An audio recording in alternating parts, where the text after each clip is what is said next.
Good evening, and I welcome you to the May Committee of the Whole.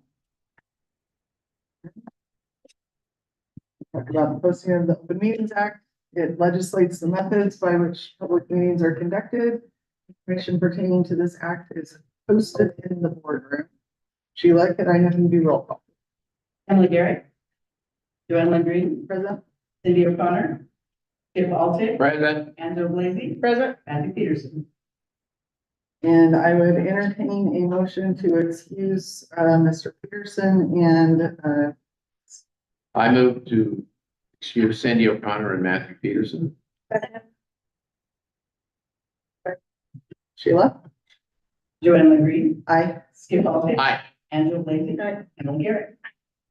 And I will review the purpose and direction of North Platte Public Schools is to prepare all students to be productive, responsible citizens in a safe, caring, supportive learning environment. Our direction is to prepare every student for success through high-quality educational programs delivered by highly effective educators who use innovative research-based strategies in a safe, supportive environment in collaboration with family, businesses, and community members. Now we will entertain a motion for approval of the publication of our committee of the whole. Second. Roll call. Skip Altic, Aye. Angela Blazy, Emily Garrett, Joanne Green. Aye. And I will now entertain a motion for the approval of the agenda. I move to the agenda as. Second. Second. Roll call. Skip Altic, Aye. Angela Blazy, Joanne Green. Aye. Did you get Emily on that? Emily Garrett. Yeah.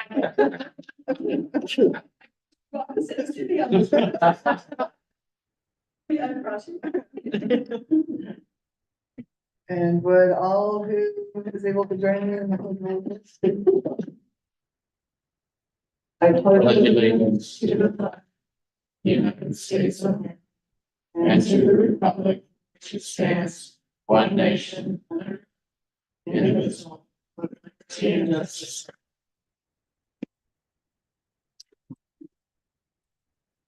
Okay, we will now move on to the board engagement portion of our meeting. And I think before we get into calendaring and whatnot, some of our discussion that we need to have, I go ahead and anybody who has a visit to report on or any positive that you'd like to share about the school district, we'll do that first. I actually have several. On April 26th, which was the day after our last meeting of the whole, Stuart and I visited Lincoln Elementary in the rain. Yes. In the afternoon. It was a great visit. Several of the classes were testing, so we weren't able to get into those. We were shown several classes. Mrs. Larson talked about the rearrangements she's going to make for next year, which Stuart always finds very interesting. And he agrees with them, most of them. Thank you. There were great pieces of artwork and writing from students that were on the hallways. As you walk down and you could see all of those. And since it was raining, they had indoor recess, which was also interesting. And Mrs. Larson noticed, and she made a comment about how well the school is kept and how, even though, you know, parts of it are older, it's very well maintained. And I don't think she had said, I think she was just comparing it to some other schools she has been in other districts. And that's basically what she said. So it was a great visit.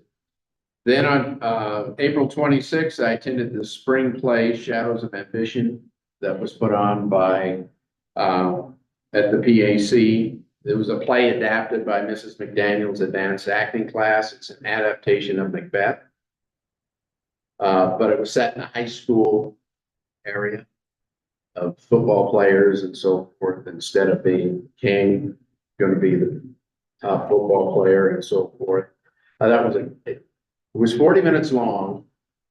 And they did a great job of adapting a 2.5 hour play into 40 minutes with the same theme throughout. You just had to adjust to it. I was very impressed that they did this. You know, you're talking high school kids taking this great story and doing that.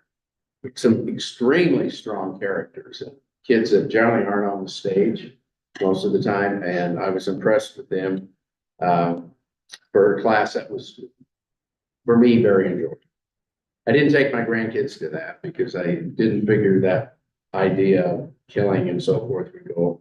So.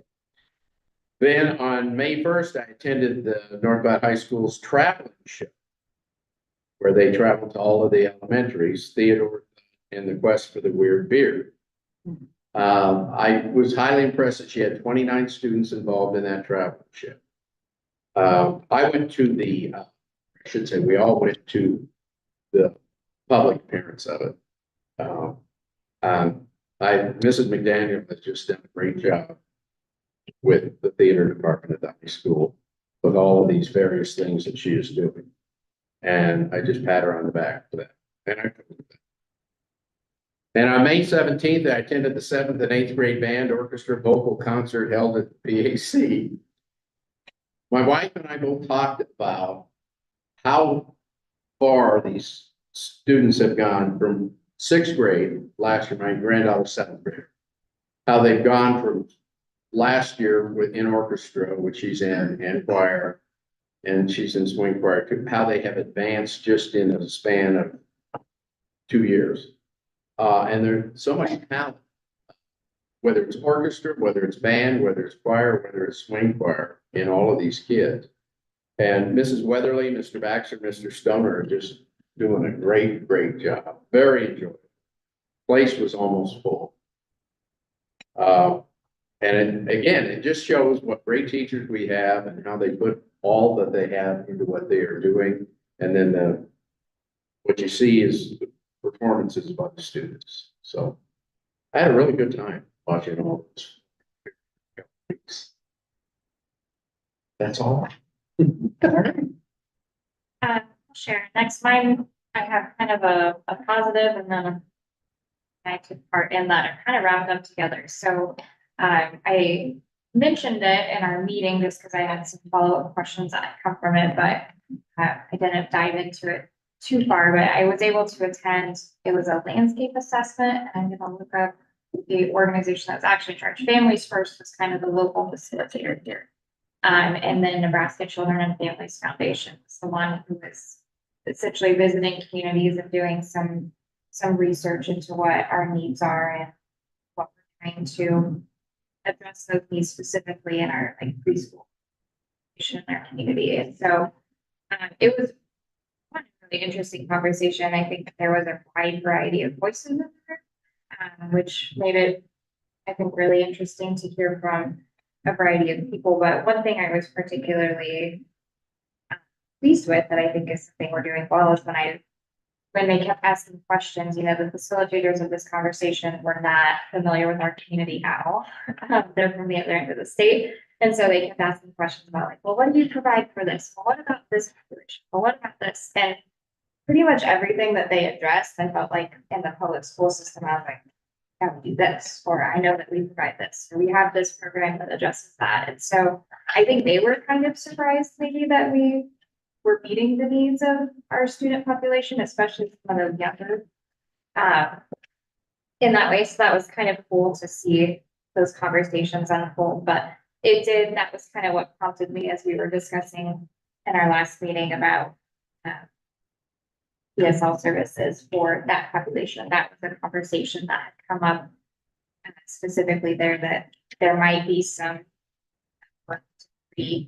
age specifically, but then even our preschoolers that would fall into maybe needing some needs or needing some assistance in that area. So conversations about community resources and different things. So yeah, it was really great conversation for one, but also I walked away feeling like, okay, I think we're doing a lot better than a lot of places are doing. Good. And one thing about it. I went and visited Jefferson and I had to think of names, so sorry. And you know, the buildings looked great. I got to say my goodbye. And so, that's good. We're gonna move in. But I did talk to quite a few teachers who are very excited. After actually learning, that's an exciting new thing for them, and I trying to think. When I was at Madison, though, we had a kid get sick during the band. They were getting ready for the concert, and it was just really good to see the nurse like on her toes running to make sure everything was okay, and everybody just kind of went together. I know Vicky jumped in and got the kid out of the way so they didn't get embarrassed or anything, but we had quite a few kids got sick all at the same time. Yeah, it's like, but it was great to see, just everybody kind of come together and take care of it, and it was really not a big deal. I mean, it was a big deal, but it didn't phase anybody, they just gotta take. So I was able to do a few things this last month as well. One of the things that I did was the media production classes did their films at the Fox. And so I grabbed one of my kids and I said, come on, we're gonna go. And it was really fun, to see, here's the little sheet of all of the students, that had films. And one thing that was really neat that they did this year, aside from showing their films at the Fox, which this is the first time that they've done that, and thanks to the foundation for that. But they also, for a lot of their productions, conducted auditions, and they actually had to cast the roles for their productions. And so I think that was really neat for the students who were on the production side of it and on the acting side. And so there were several really good, some of them were serious, some of them were funny. And it was just really neat to see all of the creativity by these students. The final film was 17 minutes. So that's a pretty good size of film for those students. And they also said that one of the things that was really eye-opening to them is all of the time that goes into editing and, you know, splicing together all of the video to come up with your final production. So I thought that was really good. They recognized several of the students that were there who either wrote productions or directed some of the students that were actors in the production. So it was really a neat event. And the Fox was really pretty full. So so that was good also. Then I also was able to go and watch the community performance of Mrs. McDaniel's roadshow. And it was really enjoyable. I told her that in all of the years that I've been watching this was one of the better ones. I thought the casting was really good. The students that were performing in it just did a really fabulous job. I also was able to go to Jefferson and was able to visit with Dr. Rhodes and Mr. E. And they showed me kind of where the office is going to go in, and what we talked a little bit about what that's going to look like. We talked about some changes that will be happening with some of the landscaping around the outside of the building. And I learned that I believe they had 10 new students in about a week's time, and all at the end of the school year. So we visited the music class, and the kids in PE unfortunately were running the baser the day that I went. So brought back lots of memories of my kids complaining about having to do that, but it was fun. And then, I also, Skip talked about going and watching middle schoolers. I got to see the high school in Spectrum, and it gets better. I'll just tell you that. It just keeps getting better. So, it was a really good performance, and I agree. Also, I put a note to myself to mention about social media posts, and I know we've had a lot of things with students that are, thanks to Mr. Peterson, that are out doing good things in our community. And I know the golf team was one of them, that they went up and filled all of the divots one morning on the like golf course. So took them a few hours to get that done, but there's just a lot of neat opportunities for our students to participate in service and to do different things to help them to be a productive citizen, but we hope that they will be. So, now I'm going to move on a little bit to just calendar.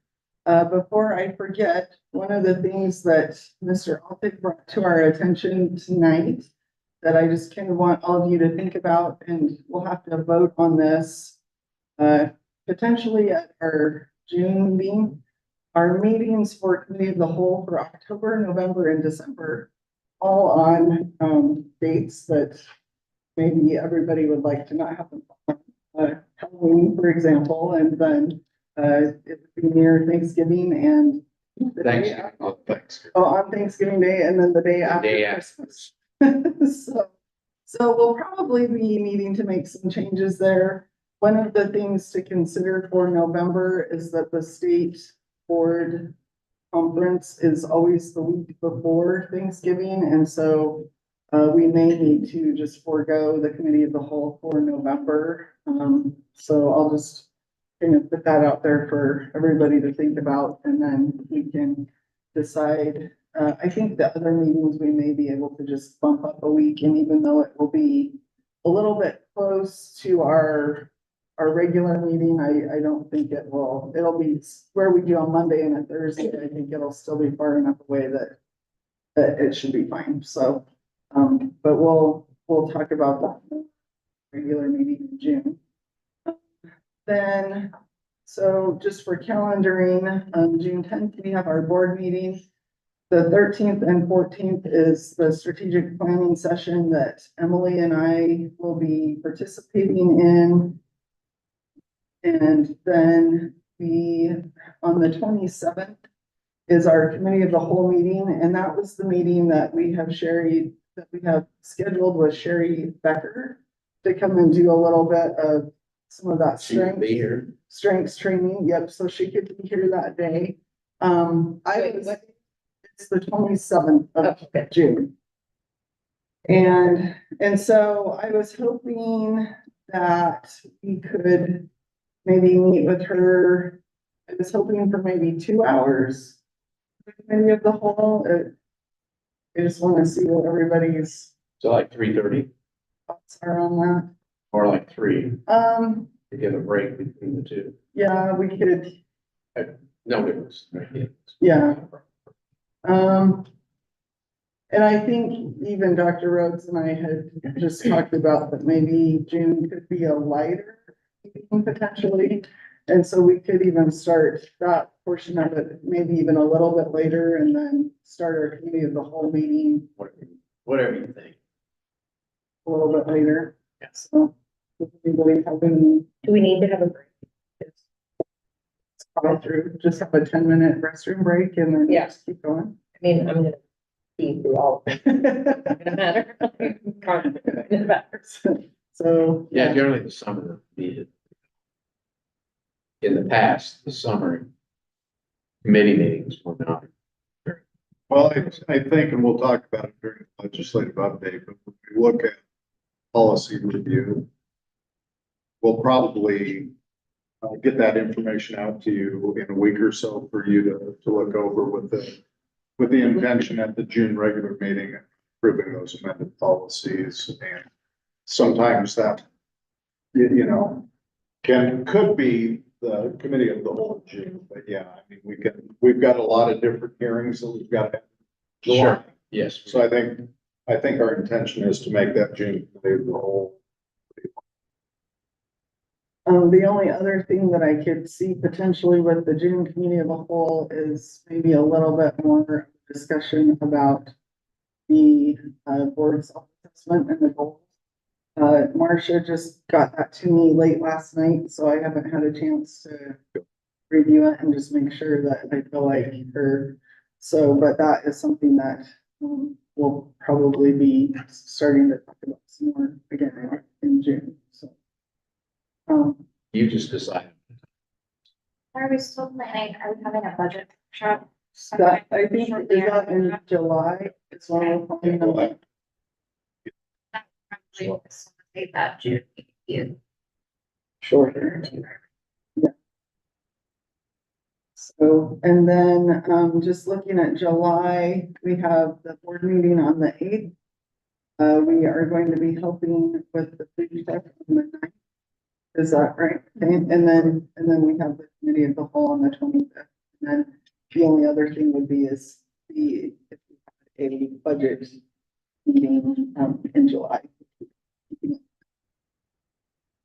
So I'll be going. the last week of July. After. I'll be here for the 27th, but then that We could, that week I'm gone until Okay. I'm gone. So you're here for the committee of the whole. Oh, yes. And then you'll be gone. Then And then just. I arranged that. Yeah, Yeah. can you set that date for the July thing? And it's to. Okay. So, or if you wanna talk about a calendar date, we'll get it on our calendar. for the budget, As long as it's done. Well, the 27th, it's done. Okay, Would it make sense to try to do it before or after committee of the whole? In July, or I won't be committee here. of. Probably, Yeah, Oh, yeah, I see what you're saying. so we could do it any, admin days and. it'd have to probably be. Probably is the that? weekend. Right? We'll figure it out, yeah. I just was curious if admin days is on the 25th. It'd be a problem for you to get that. And back. Okay, we might not. so we could do something the week of the 15th then with the budget meeting.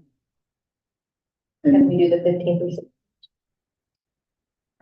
I'm open. 16th would be better. The 16th.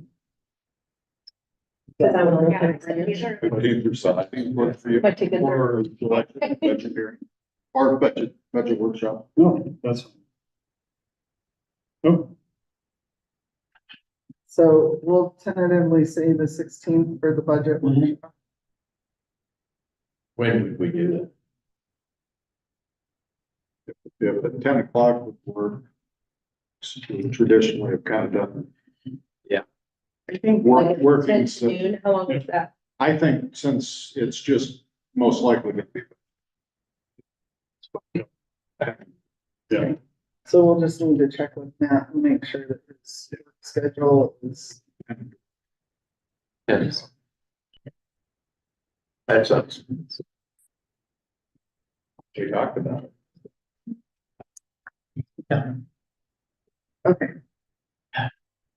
Do we have any other, the only other calendar item that I'm going to mention at the moment.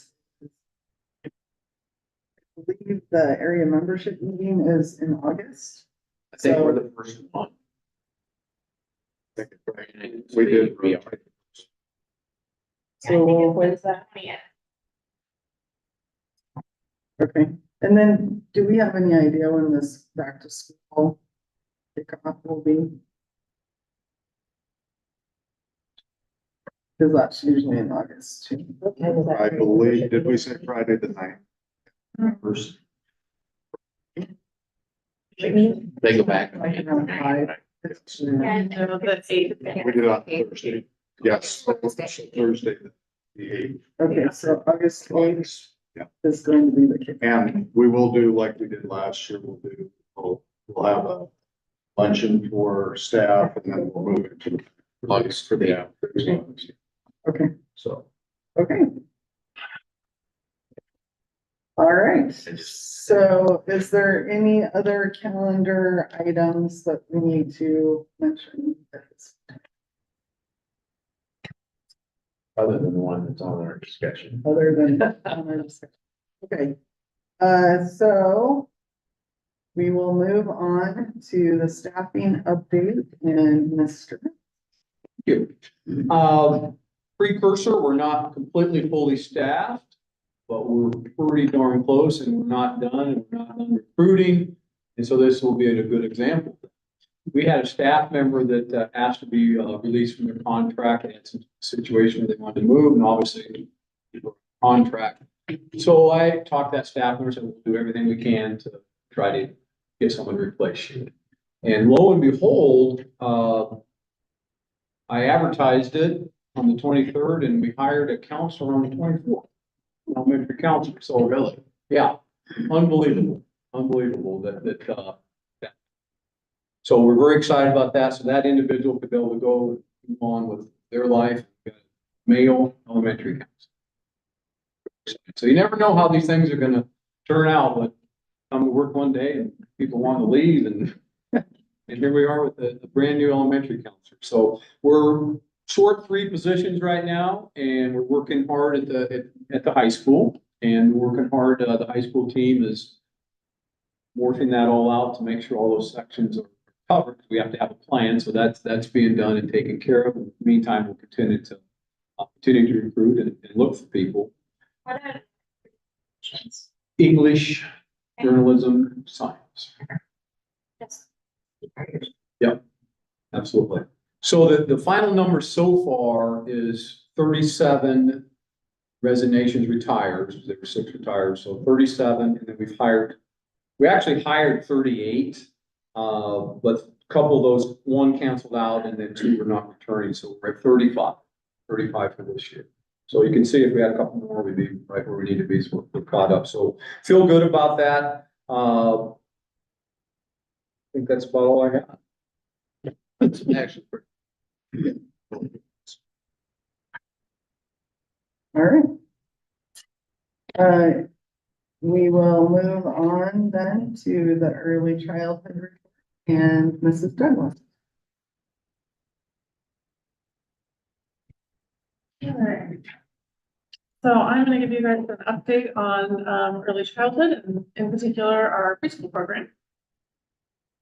So here is where we are with staffing. So in 2023-24, we did hire an additional preschool teacher with our enrollment trends, which I'll get into later. We saw the need for that. And then this year, our enrollment has declined a little bit. We did have 1 resignation from a preschool teacher, and so we did not replace her when she left our community. We have 20 paraprofessionals that serve in our preschool program. 1 music teacher, 2 special education early childhood teachers, 2 occupational therapists, a certified therapy assistant, a physical therapist, speech language pathologist, 2 of those, a school secretary, and then specs to lunch staff. So over the last few years, here are enrollment trends. This is just for our 4-year-old preschool program. So in 2019-20, you can see we started out with 124 students. We grew that number the next year to 133. Added another teacher. We've been kind of adding along the way, got up to 144 for 21, 22, and then 22 and 23. And that was at our capacity at the time. So then that is where we kept showing where we were having a wait list in our preschool program, and we would, as students would leave, we would put new ones in. So we, as watching those trends, hired the additional teacher last year, but then we did not get to capacity in the last school year. So we were at 133 the 23-24 school year.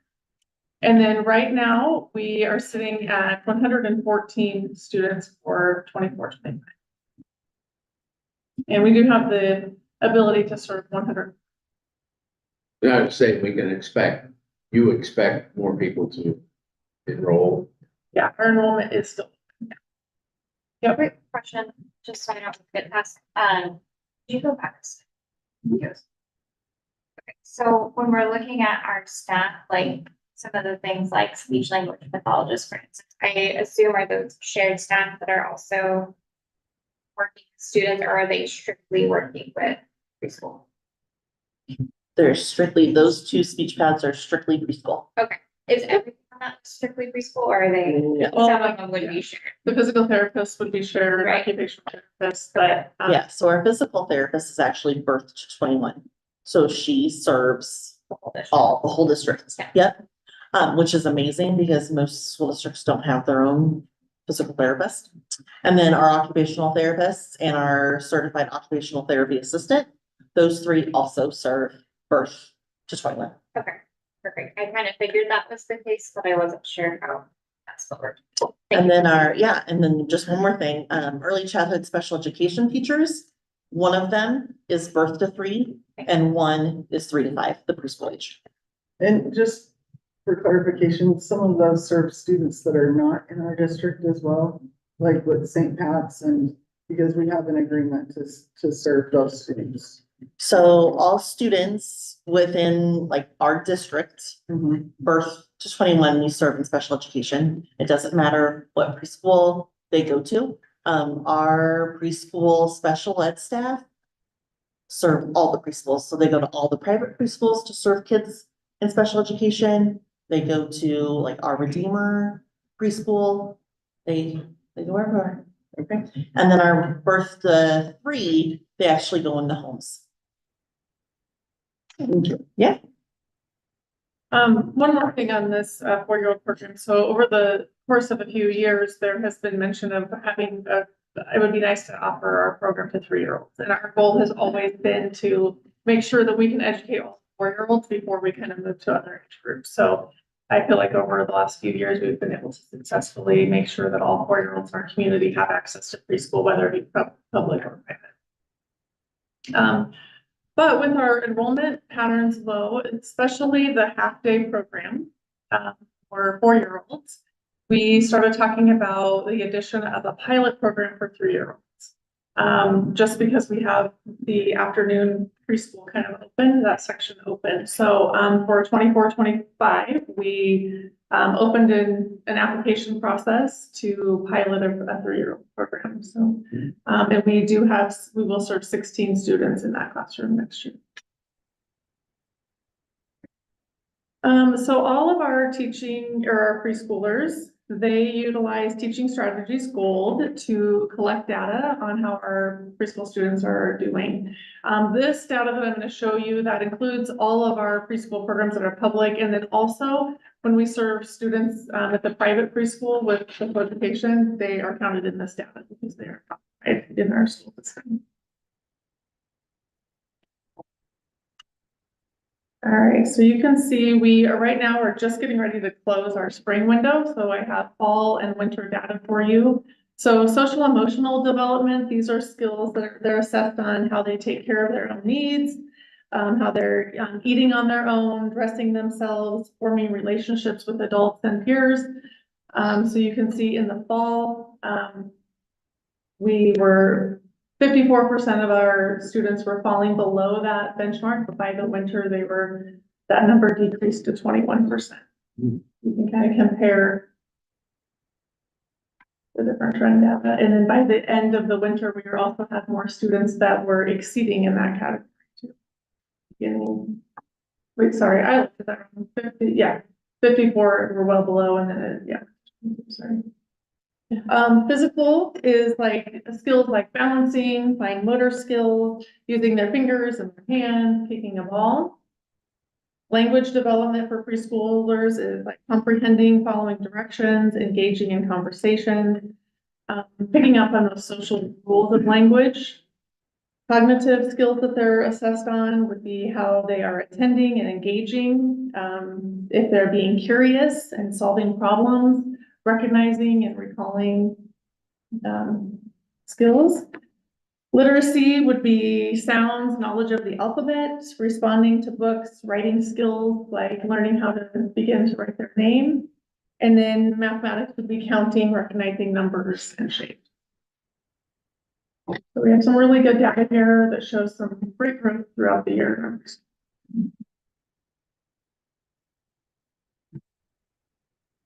Okay, just some highlights of our program. We're really proud of the fact that we're able to offer music for our preschoolers.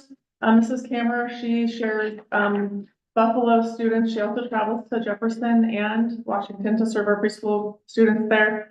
And then she serves Lincoln on the other days. So every other day they get music. And we have a library through the Northwest Public Library. They come in and expose our students to new literature and read to them and do some fun activities. Our preschool staff really likes to bring in outside guests because that's helpful for learning how to respond to those situations. So we do a lot of community helpers in the classroom. The Game and Parks has came. We have the, the drug dog, I can't think of the K9 unit. So those are fun activities for our students to learn and grow. I know you guys are well aware of this, but it's just always a highlight that when you ever go over to Buffalo, they're always engaging in that outdoor classroom. And it's really unique and a great opportunity for us.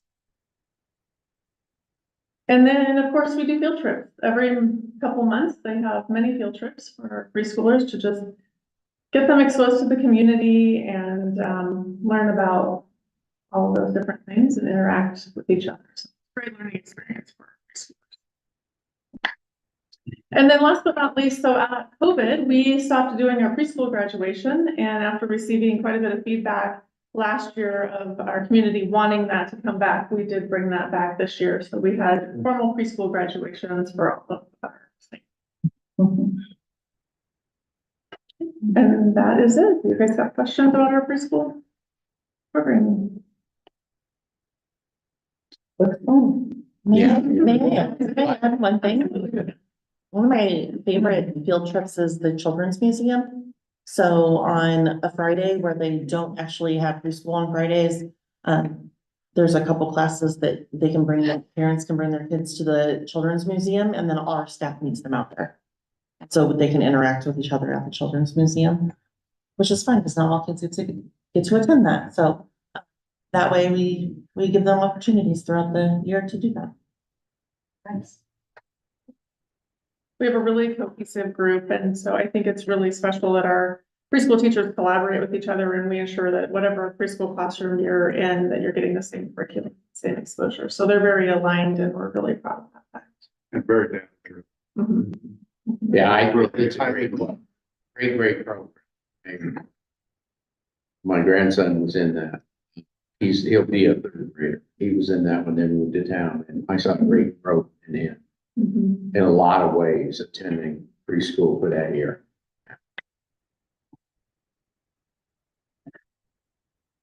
All right, thank you. All right. And we will move on then to the technology report. Mr. Bigman.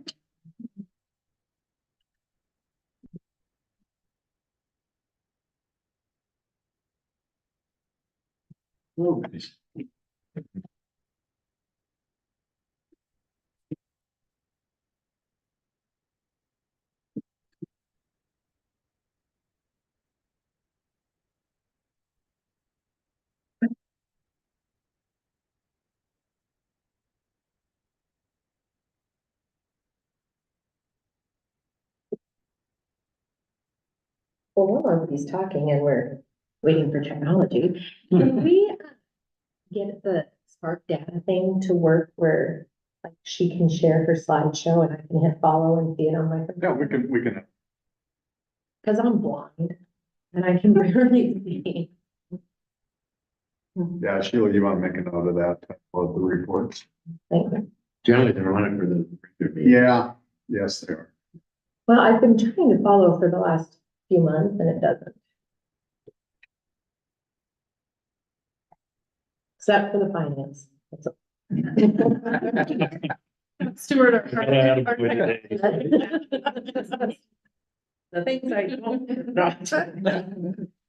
things that are confusing even in front of me. ready to go. All right. Thanks for letting me to present to you guys tonight. I'm going to share with you some things that we do to support technology in the district.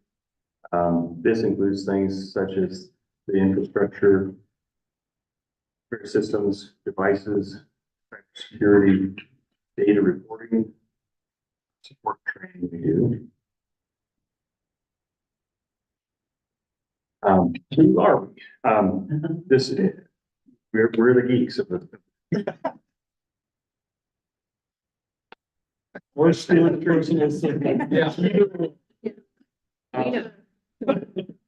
Seriously, we have a great team, amazing team of individuals supporting our district. This is our website, our tech department. So starting with myself, I'm the IT director, Brian Degmeyer. Spencer Knight, he's our system administrator. Kingston, database administration. Charles, tech support specialist. I should wade into some of the things that they do. These folks do. Spencer's kind of over our like servers, networks, kind of the primary guy for those kind of things. Backups. Charles is our support system specialist over, say, Google administration, Chromebook administration, MacBook administration, iPad administration, all sorts of those things. Kyle, obviously database support, primary infinite campus support, online rostering, state reporting. We got Chandel Sims, our admin assistant. She also functions as a free reduced benefits coordinator for the district. And so she helps with ordering, with staff onboarding, ID badges, all of those kind of things. Tree Bupel, our help desk technician, who's here also, started helping with the communicable. So she does a lot of AV support in the district for our meetings. She does helps with the pack, any kind of things like that. She also helps with helping maintain our inventory of our different assets in the district, making sure we get things ordered, things get ascertained appropriately, and equipment and needs to be. So, and lots of things. Kelly Anderson, our primary system support at the high school. Are on boots on the ground there as far as helping staff. Josh Cisneros, his building's there. Say some of these will probably change a little bit with anybody. We won't have Osgood, but he, you see his buildings there that he supports as well as for his spouse there. And one place right here, we do have Kevin Woodford. Need to update the website. He is kind of assists at our various buildings, helps do room supports and phone support for Who is that? Kevin Woodford. All right, here's kind of what we do as a department. Have these 5 things. We support our teachers and students with technology in the classroom. We assist teaching and learning with the implementation of online curriculum. We evaluate purchase and deployment of new technology. We are the operation and security of our IT data systems, our networks, devices, and accounts, and we do data reporting for the NPPS process and state report.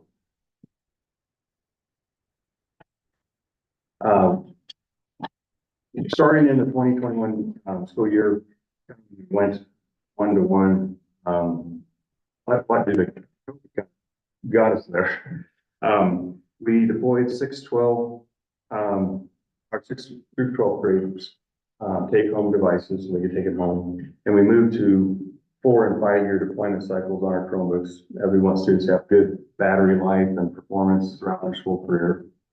And we did apply for emergency connectivity fund dollars to assist us with that process to get us our kickstart.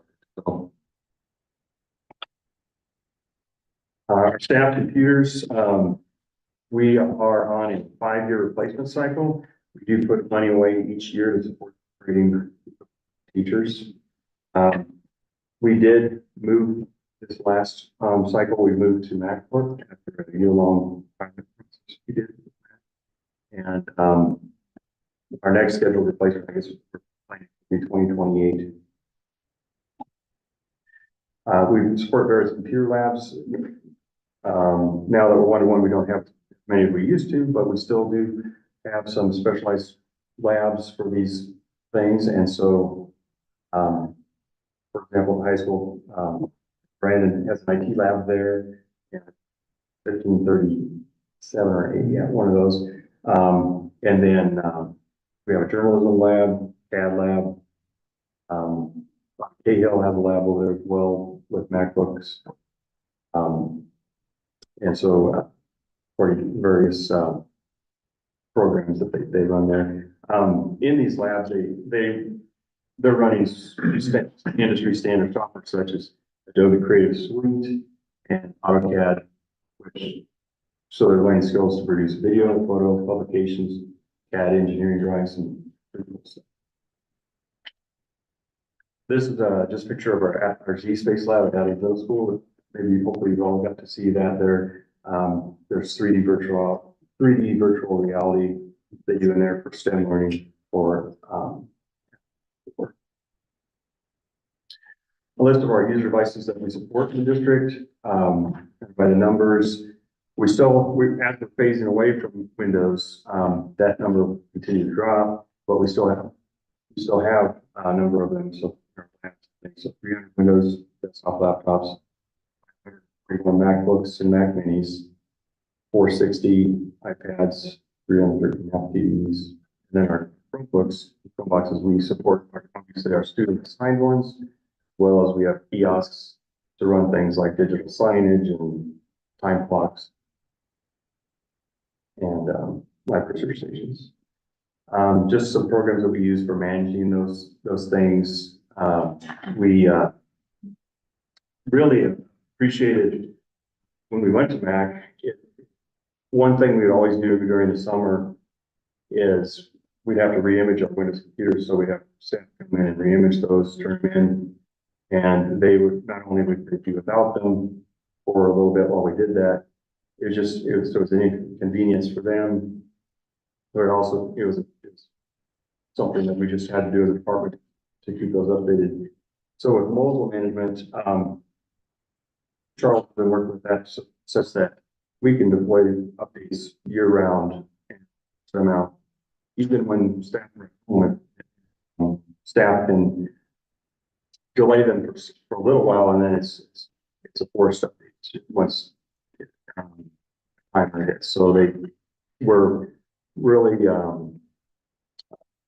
happy about that move that we did to Mac, because the mobile system is really helpful.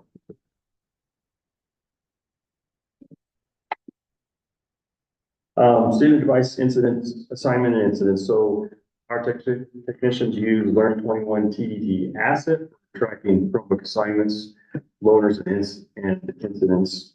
So in this last school year, we had 873 student device incidents where it was some things like either the cracked screen, battery, keyboard replacement, those kind of things.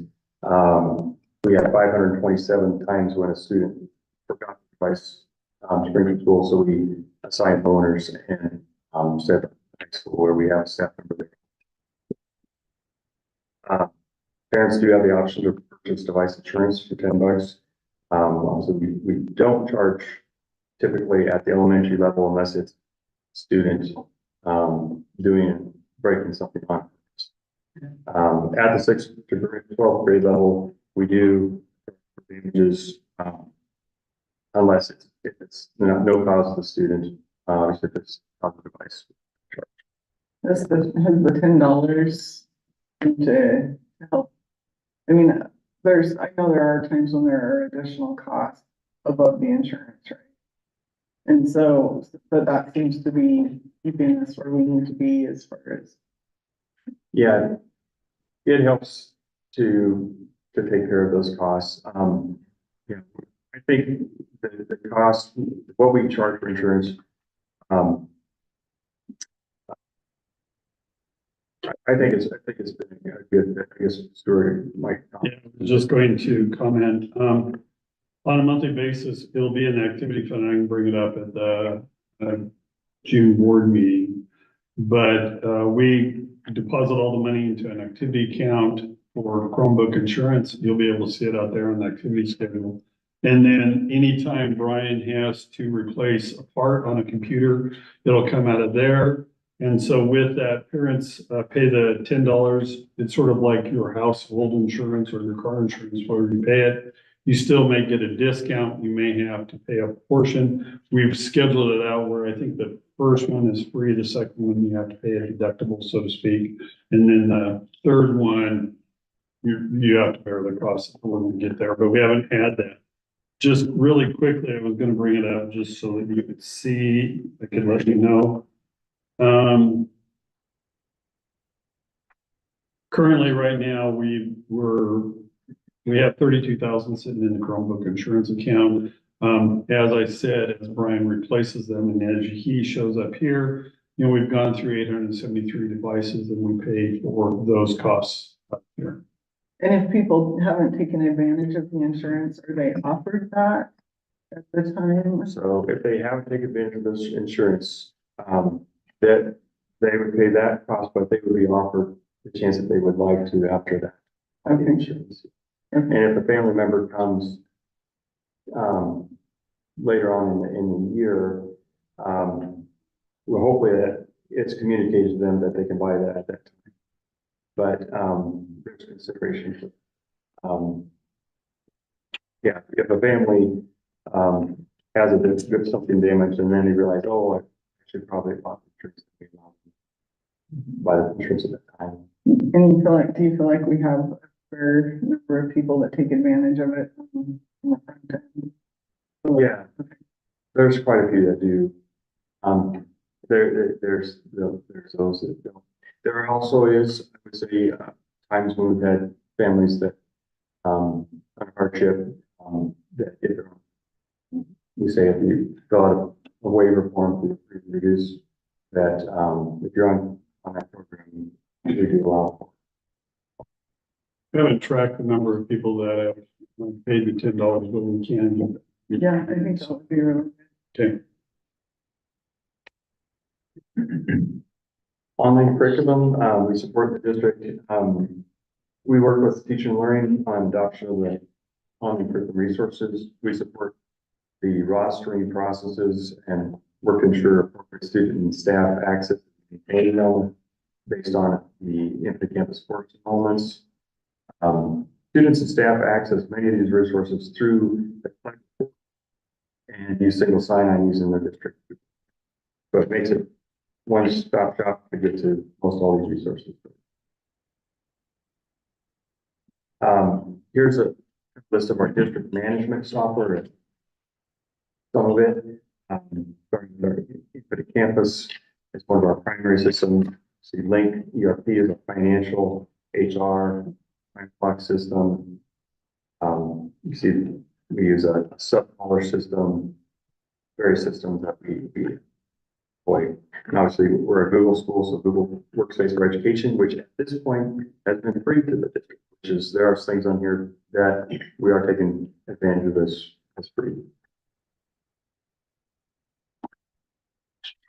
This is a slideshow just showing that we budget our annual software of recurring software charges in categories of curriculum software and district management software.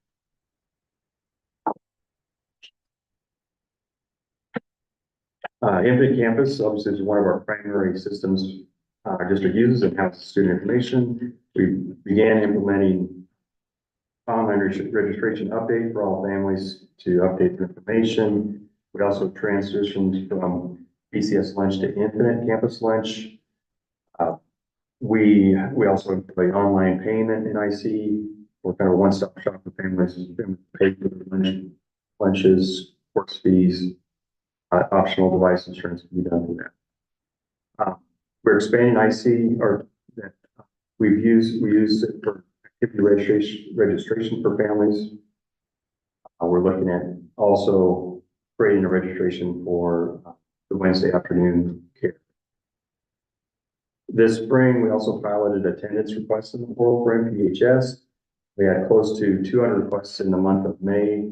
We didn't open it up till the very end, but our attendance secretary, Colleen, appreciated receiving requests today, and reduced the amount of time she spent going through voicemails. So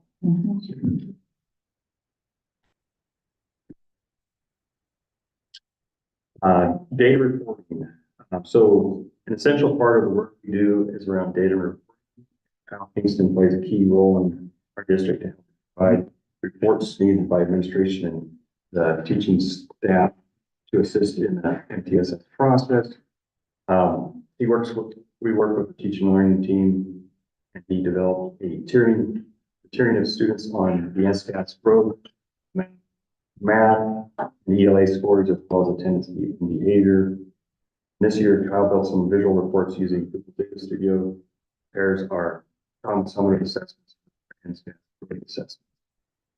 And then there's various other things that we are required to do for state reporting, as well as data rights collection, which was every so often, but it seems like it's more frequent.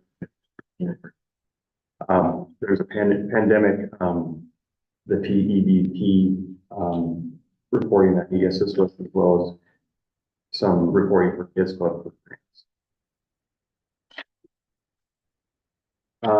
Training staff, we use Nova for training for staff on email messaging and safety.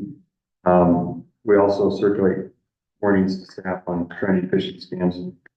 And we also provide these various trainings to staff on, various programs in our district, such as the aptitude for communication, backup trainings. We also have training resources that we post on our staff FAQ, technology FAQ page for pretty much all of our systems. So, which slide on cybersecurity. We're doing what we're doing to protect against those threats. Twice a month, we meet as a team to address security threats or just make sure we're addressing them. We did implement two-factor authentication for Google accounts, which we use single sign-on for our systems. That addresses a lot of our systems. We use layered security with antivirus, firewalls, and so we do backups of our systems. And training. Cyber insurance is something that the district pays through Hub Insurance, and we just kind of posted that's been increasing over the years, the cost. And I'll go over that when I get insurance, where we are and what we're doing. Layered example of our layered security is what we do. Some more details as far as endpoint management, which are on the device installing using or disabling local admin. Yeah, the keys to the kingdom, blocking things at the call and at the content filter. So we're blocking access to unmanaged sites. This is kind of controversial at the start. I think people got used to it because we're very quick to get the site is not categorized by a filter. That's not what it is. It's blocked. But there's a place where they can submit right on there why they need that access to that research. And so we think eliminate a lot of phishing sites by employing that. Gaggle safety management, as Brady always talked about before, but that's something we had added for monitoring of our student emails and docs for safety concerns. So I think that's been very beneficial.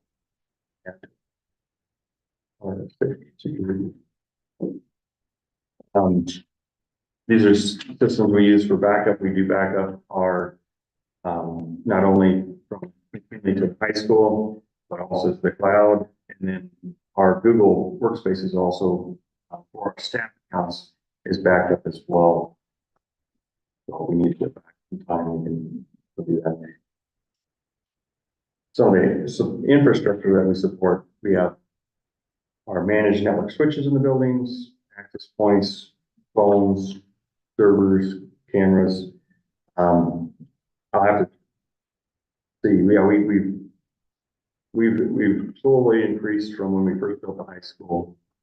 And that the cameras, I think, at that time, it's just a lot of cameras now, really covering the hallways. We do not put cameras in the classrooms, just in our common areas and our hallways, and exteriors. So.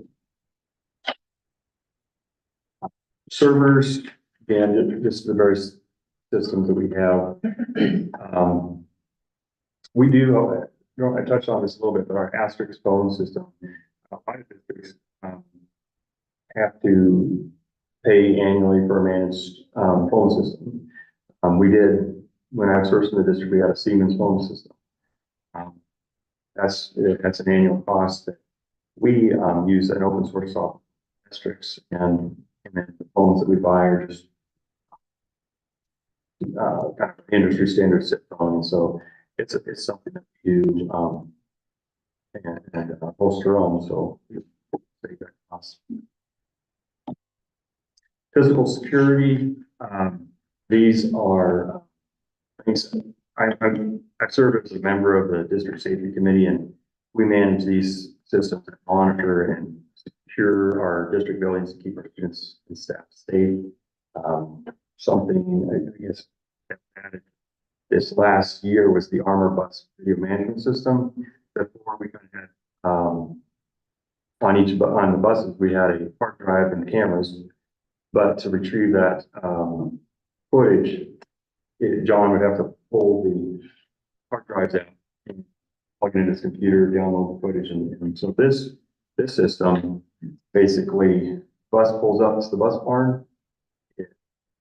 The DVR starts talking to through the network to the server, uploading any content that was flagged by the bus driver, and then that's available for administration to review.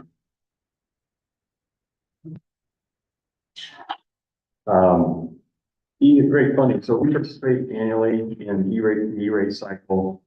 We create requests for protocols, we do our RFPs, and we submit funding requests for district cabling and equipment upgrade needs, reimbursement rates, and the reimbursement rates for the schools are based on our free and reduced lunch counts. Things that qualify there, like this summer, we're going to be upgrading switches at Eisenhower, network cabling at Eisenhower, all that's submitted for E-rate funding. We will likely, when funded, we pay 20% for, so it really reduces, lets us stay current with our. And I would say, Brian, about 100,000 just on the various items that Brian has, and they've really restricted it, but at least we're still able to get wireless access points, wiring.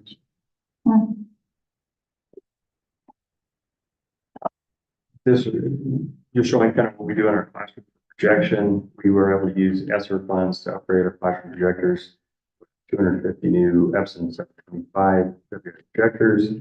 And we've added Apple TVs in there, obviously for the Macs, so they can project wirelessly in the classroom. Really, and there are interactive. So for those that would like to use interactive pins, drop on the whiteboard, they can use it's on their whiteboard, so they can use the expo pens or they can use the interactive. Copy and print services we have in the district, we were able to take advantage of. Sorry. This spring we rebid our managed print services. We had two vendors, each was the lower cost overall. It was a very, we had very aggressive savings. From East, they reached out to Sharp to get really discounted equipment. And print rates. Just looking at all the buildings, the school buildings, don't include maintenance, we're gonna save about $3,500 a month with this new. McKinley comes up in maintenance in November, additional savings there. We use paper cut management software to help staff, so whatever building they're at, we can print to the queue and pick it up. We're also moving away from our analog lines to e-gold fax. Another cost saving measure, because those analog lines cost $25 a month. The cloud fax solution was saving us several $100 doing that.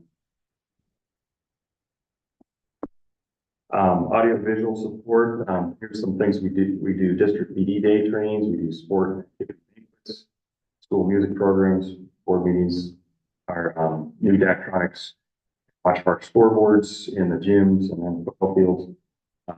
Virtual field trips we supported at middle school. We've done some music ones. It's been a while since we've done planetarium events also, and outside group rentals at the pad. Some additional things we just have, some printers, laser engravers, and more just different devices that we support. And there's kind of some additional things. We, a lot of districts, for the track and field, they have to go through the black squirrel. One of the things when I first came to the district, the coordinator told me, hey, we bought all this gear, we can't get it to work, can you help us? So we helped get the track system going for them, and since then we've kind of improved this last year to Spencer was able to get it talking to the new Daktronics board so that our results will show up on the board as well. So fun, but it's very labor intensive. And expertise, great expertise. Charles and Drew does also help with that. But yeah, thanks for allowing me to share with you tonight. You guys have any questions for me? When do you sleep? That is a lot of stuff that you guys are in your apartment. They're not just Stewart's Lifeline. They're Yeah. literally- And then they deal with Stuart.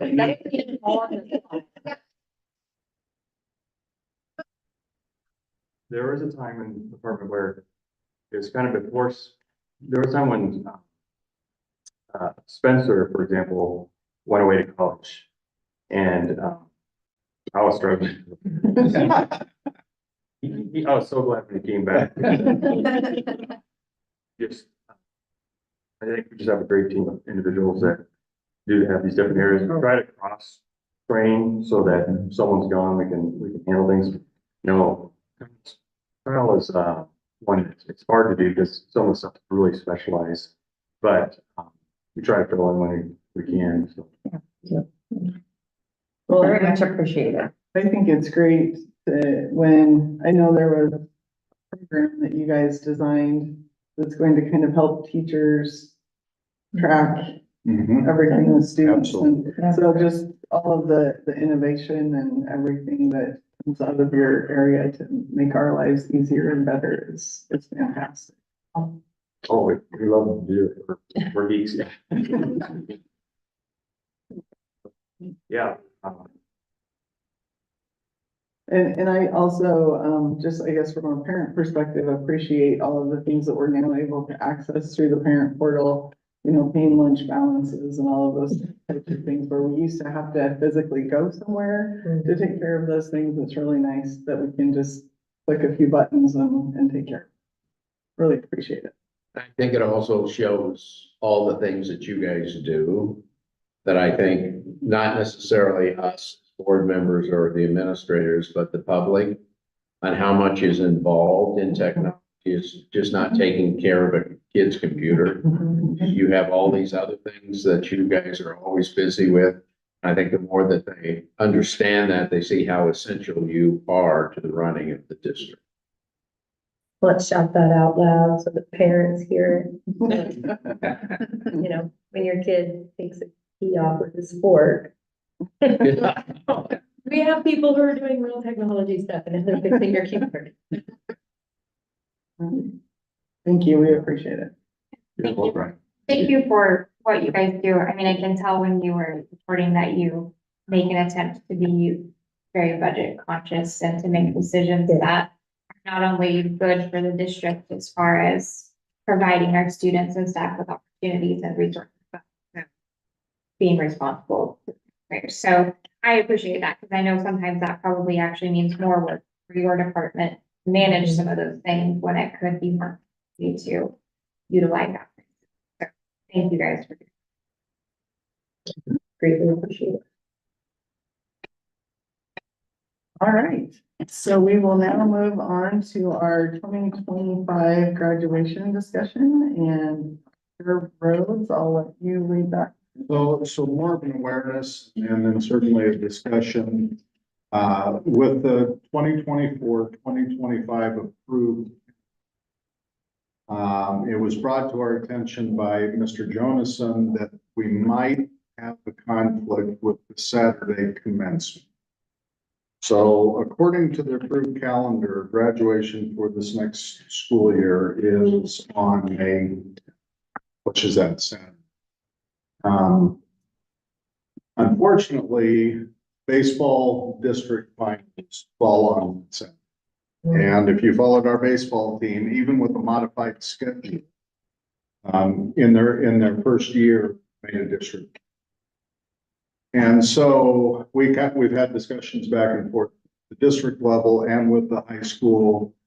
The 2022-23 calendar and the 2023-24 calendar, those two calendars had the Saturday commencement, but prior to that, district, it had been on Thursday for quite some time.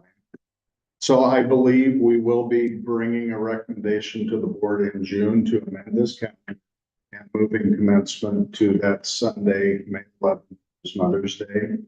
The high school is ready to get that communicated out to the class of 2025, so that they will know that. I believe part of the Mother's Day in the past has been soccer districts and soccer state finals on Saturdays, so that, you know, I think traditionally with a little bit larger class schools, because they have those activities that some of our smaller schools don't have, you know, they're more apt to be able to have a free Saturday, and we just don't. So, again, we want to get that communicated out to the public. But again, I think formally, I think it would be in the best interest of the school district to have the board amend that. So, you know, we weren't really thinking about baseball in December necessarily. And so, and we didn't know really for sure where the A and B baseball districts were going to fall either. So that'll be a 2-year rotation now, but we checked all other activities in terms of NSAA, and really the optimal date, I think, for the majority of our students is going to be that Mother's Day. So, questions, comments that anyone has? Yeah, when we first switched from the Sunday to the Saturday, after we have notified that on the board, I had several calls that week from parents, not senior parents, junior and sophomore parents who said, now this is going to be Saturday for the next couple of years. And I said, yes. Now, are you certain? I said, yes, we voted on it. Well, they were concerned about getting venues for their graduation party. Yeah, I was thinking that we should do this ASAP. Yes, so I actually mentioned this to Dr. Rhodes, and they said, you know how hard it is to get a venue here? And this was the one that was really pressing was her mother whose son was a sophomore. So, and I said, yeah, I understand that wholeheartedly, but I think that is a consideration that we have to think about and so forth of how people might react to this. Because that came out of the blue to me. I didn't think it would be an issue, but I Well, understood. yeah, I'm like, I had my venues booked 2 to 3 years ahead. Yeah. So My if we're concern gonna do is, it, I yeah, think we vote. Somebody June. could have booked, say Saturday at 2 o'clock, which is generally when we go. Could have their party booked somewhere for 2 o'clock. So the sooner we do this, and also I think if anybody that's watching or listening has a concern about that, they should contact Dr. Rhodes at 308. contact whoever of the six of us, or I guess there's two for each ward, what your concerns about. I really think this is something we probably should hear from people about. Yeah, really should. Well, and with the sports, I mean, you're gonna hear, you want anybody to be able to go. So we don't want to have graduation and there's a game. That would stink. Well, and quite honestly, when you think about, you know, the idea of receptions, we know that we're a large enough community, but some receptions are the weekend before graduation weekend, but kind of where that weekend fell, you know, it's fairly early. We didn't really feel like we could even look at that next week, and that wouldn't work for receptions either. So really, again, we talked and discussed and collaborated and looked at time, and you know, we came to the conclusion that again, probably the best time to move that would be on Mother's Day. Well, when we And- were talking about it, I was thinking, oh, this stinks. Absolutely not. But then I thought, well, the next weekend, I think is big track. Mhm. And the Yeah, weekend, that is districts and Yeah. stuff. So really, it stinks. I'm a mom. I hate sharing my day. But I mean, this is how I think. Well, that's my day. But yeah, you want not only the ball players to go and the parents to go, you want their friends to go and support them.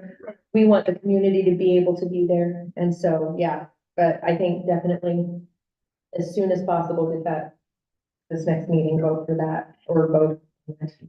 And however we vote. But Any other questions or comments on that? Okay, thank you. Okay, Stuart. You're up. First of all, thank you for not having me go, after Lindsay, because I always hate going after the student thing, because this is finance. And, you know, it's way different concept than students. And second of all, I want to say thank you to Janelle, because I always put it in Stuartese, and then she goes back and puts it into everybody else's. English, there we go. Yeah. I think we're all.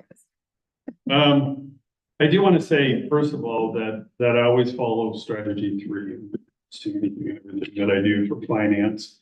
So what I'm trying to do now is just bring information bit by bit to you as we build the budget together, so that you have a better understanding as I bring the full packet together.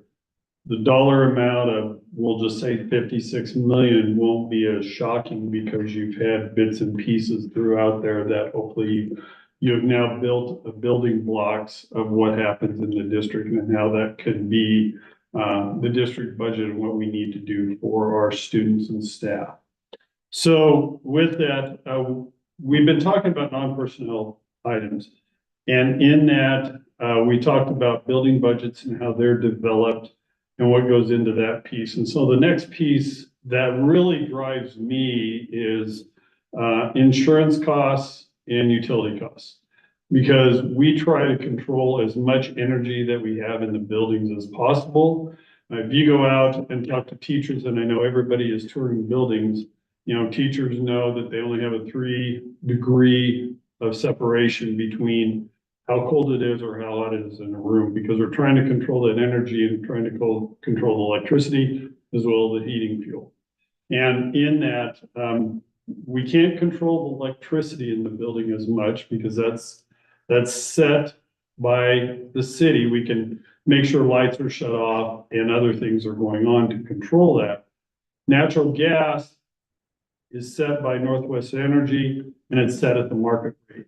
So 2 years ago, when the market was like escalating, I mean, I was monitoring that almost on a daily basis, because then I know how much that affected us, and that really then goes into playing, you know, are we gonna have a cold winter or a warm winter, and what's gonna happen on those. So I've tried to give you some information about it.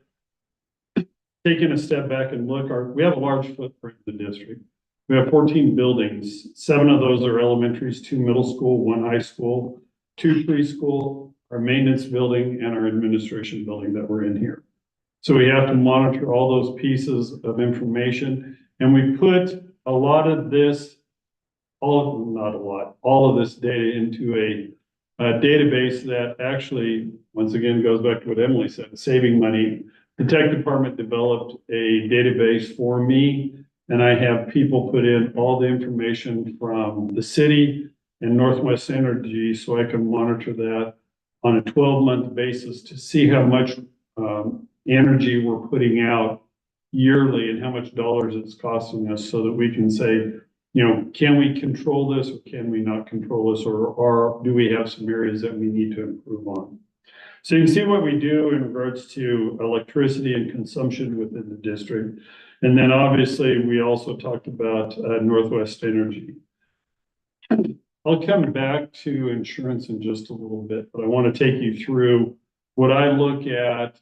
I pull the numbers periodically, but for the most part, Lori and I review these numbers on an annual basis, because I want to make sure, you know, are we on line, number one, for budget? And number two is, do we have any areas of concern that we need to monitor? So when you look at, you know, so Lindsay, Brian did PowerPoint for the spreadsheets. So when you look at the numbers in general, you're gonna see one school specifically, Madison, that really is a big concern for us. We do have a geothermal system out there like we do at the high school, so we try to compare what we're doing at Madison to what we're doing at the high school. And for some reason, we cannot get that energy load under control in comparison to high school. And we've had trained, we've had local people, we've had HVAC people out there trying to get this system balanced. So trust me, we continually monitor it and try to figure out what we can do differently. And you know, hopefully at some point in time, we can get that energy load down a little bit. But when you look at their cost per square foot, I mean, high school runs us in 2021 at 89 cents a square foot, and Madison is hitting at $1.23. And we're working, trying to get that down. So when you look at it, you can see, you know, each year our electricity load goes up just a little bit each and every time, but you can see how much fluctuation we have in the gas total. 87 to 166 to 225, just because of what the market is driving in regards to natural gas for the school district and for North Platte. This year, obviously, the market went down to about from, I want to say 78.78 the therm down to 0.22 the therm. So we're seeing a dramatic drop, and so hopefully we're going to see a dramatic drop in the overall gas totals. Now we are through 9 months of school year, and we'll be monitoring that here in the summer, going how much do we spend, because we don't spend a whole lot on electricity or natural gas during the summer, because we're cleaning and getting ourselves ready for the new school year. But then finally on page 7, you can see a comparison over the last 5 years as far as how much price per square foot we do in each of our buildings, and we try to, you know, hold that down. So for example, at Adams, we upgraded the HVAC, lighting, and so forth, so that you can see now in 22-23, we've lowered that cost a little bit. Obviously, as we monitor like Eisenhower, huge increase, and now we're going to go backwards, hopefully, as we get the new HVAC and lighting into place. We'll be monitoring McDonald a little bit too, because that should go down here in the next coming years. So each one, we're trying to make sure, are we hitting it? are we not hitting it? And you can see, you know, I talked about Madison, but it's just what we deal with. How much larger they are per square foot over the last 5 years compared to any of our other schools. Sped House, way different situation, but for all of our schools, what we're monitoring. Okay. Where is this at? It's on B. Big, right behind the high school, it's sort of like, you know where the Fiero building is? It's right behind there and two or three houses. It's interesting that Cody is running so low. Yeah. Where it's our oldest Building, and they're very That's efficient. fascinating. Yeah, and you know, even Lincoln, I know we put in new units there and we're, you know, obviously a little bit above one, but still Lincoln, for what we have there, we're controlling that too. Along with that, we have, and I forgot to put this chart in there, we have sensors in most all of our buildings. And so we have, give me a minute here. We have Adams, High School, Lincoln, Madison, McDonald, and Eisenhower coming on as far as a software system that we can monitor from the maintenance department and making sure all of our units are running efficiently and controlling the energy level in there. And I want to say Honeywell, Lori may question that going, it's another one, but I think it's Honeywell. Then at Cody, Washington, Buffalo, those are on sort of a modified train system. And then from there, if I have it, Lake obviously is on its own. Maintenance is on its own and McKinley's on its own. But if you walk out this door, you're going to see a little blue tag on the wall hanging by a paper clip, but that's our sensor in that hallway to make sure it's running efficiently and that we can control it accordingly. And we're monitoring various places throughout the buildings. So we try to control ourselves as best we can and monitoring that appropriately. The other piece that I watch and just to give, you know, some of the board members that weren't here perspective, we went through the bidding process to upgrade our liability, property, cyber insurance, workers' comp, and everything else in 28, 29, or 2018, 2019. Wow. We moved from NASB LECAP to Hub is sort of the monitor of our insurance with EMC handling most of the items and then RAS handling our workers' comp. So they sort of administer both of those products so that we can see savings. Now, when we first implemented this, we were saving at about, we saved some $56,000 just moving from LECAP to Hub. And I'm going to explain as we go into the chart where we are now and moving forward. But each year we're monitoring how much workers' comp we're paying out based upon an experience mod, as well as all of our accidents that are happening in the district. So with that, when we first were with LECAP, we were at 0.57. In 1890, when we switched over, we were at 0.22. Now we've lowered it down to 1.7. And that goes in collaboration with what we do with Hub here locally, which then they communicate with RAS about, do our claims closed down? We're monitoring any outstanding claims. And can we then make sure that if those claims are still outstanding, are we going to get them closed down? Or what's the status of them so that we can control that amount of money that we're paying for workers' comp? So if we go down to, I will tell you to put in some information from Northwest Energy just for Doc perusal if you're interested. But the last page is our insurance costs. And it's broken down, as I said, between general liability, property, which is a large one, workers' comp, which is a large one. But Brian mentioned cyber liability. And when we first went with them, we were paying $10,000. As we moved further out, cyber insurance became very expensive. I mean, in comparison to what we pay, it's not that much, but as you can see, the growth going on from $10,000 to $25,000 just in 5 years dramatically, but I'm sorry, the premium went from 4,900 to 22,000, but the deductible went from 10 to 25,000. So we're trying to keep the costs lower, but they're rising constantly. So if we can increase the deductible, hopefully we can save some money on that one. But cyber insurance is a big thing around the nation. And so we're continually making sure that we have cyber insurance to control all of our data. The other piece that goes on with our property, with increased product costs, increased labor costs, we're continually seeing the dollar amount for building costs go up, which then correlates into increase. So those are our big things on insurance, but you can see everything that we're required to have for insurance to cover the district from various areas. So questions on our insurance. So insurance wise and utility wise, $1.52 million that we spent.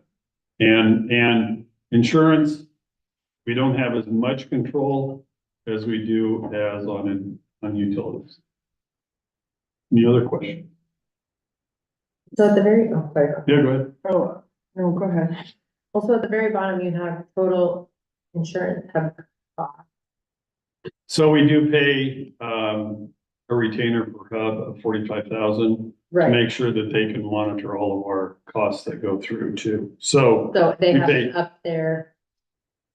We, they have They're not not upping wanted, their- they have not updated they have not requested any increase in their costs to monitor all of our insurance policies. do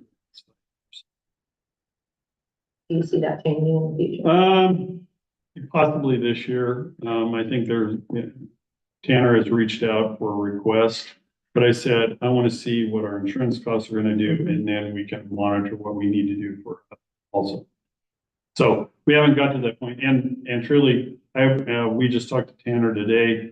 They're not going to have full pricing for insurance until late July to start September 1. But he's also looking at, is there cheaper insurance for property and workers' comp, but still on he doesn't believe we're going to move, but we're going to at least evaluate that piece.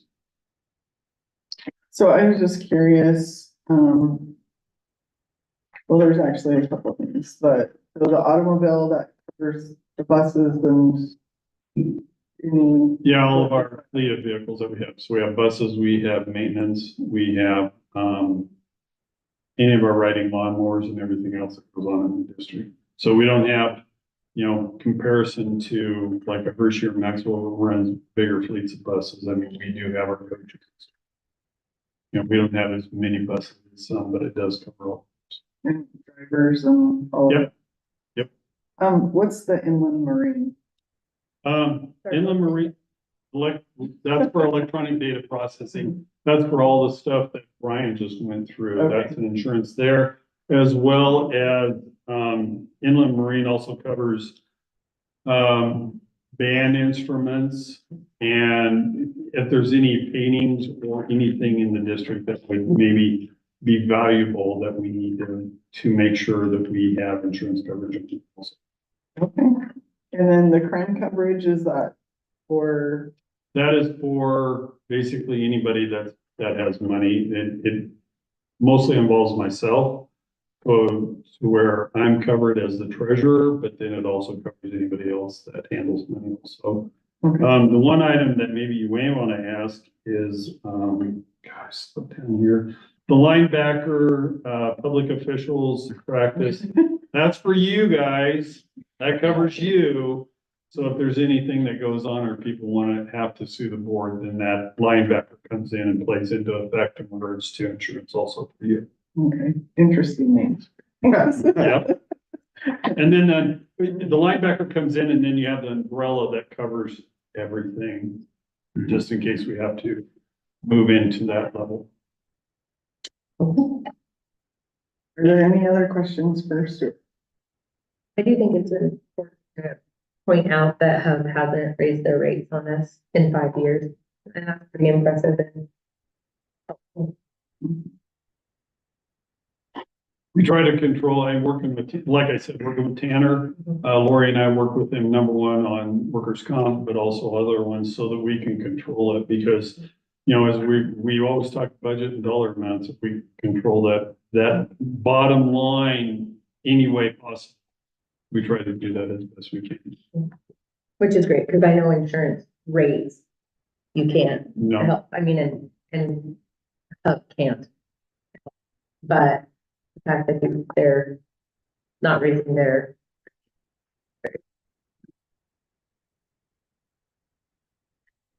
Okay, we will move on to the legislative report and there's a lot. So, Well, maybe not as much as you may think. So it has been really, really slow. And we have not heard much from the different organizations that we're a part of, Skip. With NASB, I don't believe there's been much communication. So I think school law firms have been working, kind of going through some of the new legislation that was passed and then applying that to current policy in terms of amending current policy and then some new policies that came. So I think in terms of just legislative report this evening, basically what came out of the session was we have 22 board policies that we will need to amend. We will ask the board to approve those amended policies. And then there were 4 brand new policies that came out of the legislative session as well. I would like to present those for this evening as a first reading with the potential of bringing those back in June for approval. And then as I maybe communicated a little bit earlier, I'll attach the 22 amended policies to the weekly update that will go out next week for you to peruse before the June meeting. So the first policy, Sheila, you want to bring up 6039. And again, these 4 are brand new policies. So this was a piece out of LB 71. And this is the repeat upgrade at parent guardian request. So it breaks it down into 2 different groups. There's a K4 piece of this policy, and then there's a 512. So on the K4, a parent can request for their student to repeat a grade if data indicates that their student is a grade level behind in the area of reading, English, and language arts. So they would need to provide some data that suggests their student is a year behind. Number 2 is excessive absenteeism, but on the K4 level, they would need to miss 50% of the school days that students are in session in the school district. And then number 3 has to do with mental and physical illness, and specifically the student, they would have to show medical records, mental or physical, that the student was in the hospital for a minimum of 2 weeks. So those are the 3 areas on K4. In terms of the 512, it is simply excessive absenteeism. So in terms of a process, there's a 2-week window from the last day of school that the parent can provide a written request for their student to repeat that grade. So they have a 2-week window.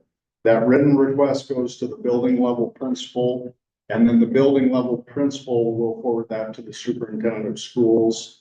Once that is received, a meeting will take place with the parents and the school district via most likely central administration and the building principal will talk about all the programs that are offered within the school district that are maybe some remedial education, ELO, for instance, at the elementary level, high school level might be our summer school program.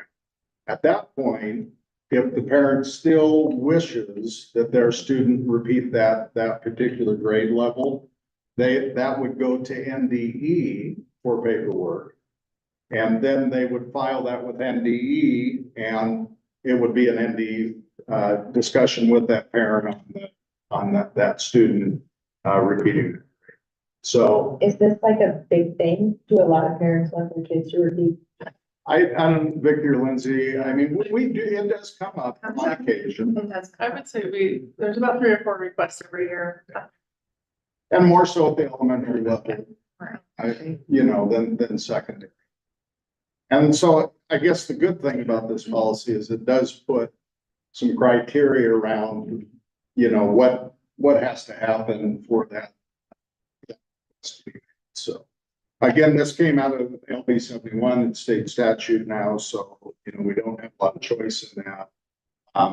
I will tell you, I don't think ND was terribly happy to be put in the middle of this, and being kind of the final decision. So, questions or comments on this particular policy? Yeah. Okay, the next policy is 60/40. And 60/40, again, was another one that came out of LB 71 as well. And it basically amended the state statute around early childhood. And so it added in kind of this 3-year-old group, but the other group it added in was 5-year-olds that would not turn 6 prior to January 1st. And so this is a required policy according to the new statute, because what districts are needing to do now is clarify their early child or pre-kindergarten programs and who they're going to offer it to. So in terms of this particular policy, we did have the ability to make a few edits with it based on 3, 4, and 5-year-olds. This corresponded nicely with Mrs. Douglas's presentation tonight for you to see the numbers a little bit. And we had historically, we had a waiting list at our preschool, and we didn't have that this year, even though we added that section. So, our hope is that we see those numbers of our little people increasing across our community and across our district, and we continue to grow that. So I think we want to, I just want to re-emphasize that right now the 3-year-old is a pilot program. But statute gives us the ability, and Rule 11 gives us the ability to offer that to 3-year-olds. But we're piloting it, and this policy basically caps that number at 144. And we are going to plan on serving that 4-year-old population. And if we max that out, we won't be able to offer to 3-year-olds. So this year, we just have that luxury as right now that we can have that half-day section for our 3-year-olds. So anything that you would add to that, Mrs. Douglas? It's a pretty good policy. Our preschool program, we're required to follow Rule 11. We always have. So we haven't had a policy around pre-kindergarten or preschool. We haven't had to have that. We needed to put some constraints around there since we're dealing with 3 different age groups of students. Right? Questions, comments around 60/40? Okay. 60/41 was out of LB 1102, and it's the creation of Malcolm X Day. And so that day will fall on May 19th. That was signed by the governor. And so we had a lot of discussion in our webinar yesterday about schools that actually finished their school year prior to May 19th. It is a recommendation of legal counsel that you do some sort of education around Malcolm X, whether you're in session or not in session. Mrs. Douglas and Mrs. Carlson will add this to our holidays on our American civics kind of that policy that we put together to make sure that we are covering and meeting the requirements of that particular holiday that we need to educate and observe. Questions, comments around that? Okay. And then the last new policy is 60/42 projection maps. This was a Senator Wayne bill, came out of LB 1329. And it basically, I think where Senator Wayne was coming from on this bill was anytime you take a sphere and you project it on a flat surface, there is distortion in land masses. And I think his stance would be that we're educating, not using accurate maps. So there are 2 different types of maps that schools can use. One is the Gall Peters and the other one is the autograph. We will need to put those on walls if we're teaching from maps. Any resources we have that we already have in place, it's fine to have the Mercator maps in there, and it's fine to use them as reference. But anything that we move towards in new curriculum from now on, moving forward, will have to be, again, either the autograph or the Gall Peters. Is this something we have to vote on? Or this? You'll need to approve, you'll need to approve all. Then can you, show us examples that I have to know? Yeah, we could get you some examples. We looked at that last week with the social studies Well, department, yeah. Secondary social science people are not happy. Yeah. Because we've taught with Mercator maps. Well, I was a social science teacher 31 years ago, and that's all we've ever used. And so I think part of it was too, is they've done research on resources for years, and they brought those resources, we purchased them. And so it takes a little bit of, I think, what they're accustomed to in terms of utilization of maps. So we'll give you some examples in next week's weekly update. So You you can just, share the one that we're considering purchasing for the poster maps. The poster maps are the ones that are actually flat and that are currently in classrooms right now, and that's K-12. So that even includes our elementary classrooms.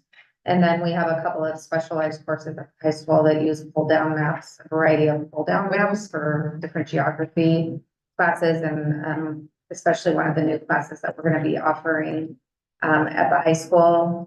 Luckily, the two new pull-down ones that we already ordered, they are not the Mercator. So we were a little concerned about that, but yeah, Lindsay and we can definitely provide you just so that you can visually see. Yeah, it. just so I have it. Yeah, I have visual too, so yeah, we definitely. no, we'll make sure that we include that. And, Mhm. again, it was, as we all know, it was an interesting session. And this probably is a session that affected more board policy than I can. Again, 22 of your current policies need to be amended, and just all over this. All the way from our complaint procedure, all the excessive absenteeism. It just, a lot of things happened, but for our group, we've said it before, I think anytime you have this omnibus bill mentality, that's what you get. Right. Because you just get all these other bills attached to it, and then they just go through. So, questions or comments for me? It seems like several of them were cleanups from last year too. There were some clean. Oh, on the, yes, yes. That's all I have. I expect that. Great. Anybody? No? Okay, we'll move on to the strategy 3 report and we'll turn that over to Dr. Okay, so strategy 3 is to provide a safe and healthy learning environment. We have 3 specific results under that. We have balanced revenues and expenses to maintain a strong financial position. 3.2 is ensure a safe and secure environment for all students and staff. And then 3.3 is to provide internal and external communication systems across. So I'm going to turn this over, Mr. Peterson. Do you want to bring the presentation up? And I believe Mr. Simpson will talk a little bit about the evidence on 3.1 and 3.2, and then Mr. Peterson will talk a bit about